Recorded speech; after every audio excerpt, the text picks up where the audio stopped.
మన హిందూ సంప్రదాయంలో ఎన్నో నమ్మకాలు ఉంటాయి. ప్రతి నమ్మకం వెనుక ఏదో ఒక పరమార్థం అనేది తప్పకుండా ఉంటుంది. అయితే ఉత్తర దిక్కున తలపెట్టి నిద్రించడం వాస్తు దోషము అని మన పూర్వీకులు చెబుతుంటారు. ఇక కుడివైపుకి తిరిగి నిద్రిస్తే పిశాచాలు అవహిస్తాయనే నమ్మకం కూడా ఉంది. భూమికి అయస్కాంత క్షేత్రం ఉంటుందని చదువుకున్నాం కదా. ఉత్తర, దక్షిణ ధ్రువాలు కూడా ఉంటాయి.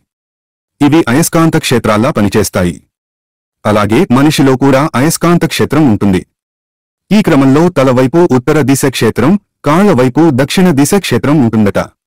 అందుకని తలను ఉత్తరం వైపు పెట్టకూడదని చెబుతారు. ఎందుకంటే శరీరపరంగా తల వైపు ఉత్తర దిశ క్షేత్రమే ఉంటుంది. దాన్ని తీసుకెళ్లి భూమిపై ఉండే ఉత్తర దిశకే పెడితే అప్పుడు సజాతి ధ్రువాలు రెండు వికర్షించుకున్నట్టు అవుతుంది.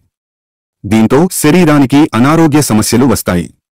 అలా వికర్షణ చెందినప్పుడు మన మెదడులో ఉన్న కోబాల్ట్, నికెల్, ఐరన్ కణాలను ఆకర్షిస్తుంది.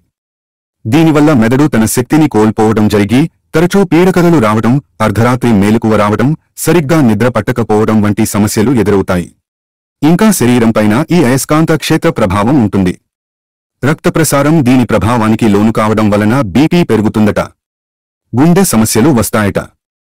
రక్తనాళాల్లో రక్తం గడ్డకడుతుందట. ఇంకా పక్షవాతం వచ్చేందుకు అవకాశం కూడా ఉంటుందని చెబుతున్నారు. అందువలన ఉత్తర దిశకి తిరిగి పడుకోవడం, కుడివైపుకు తిరిగి నిద్రించడం చేయకూడదు.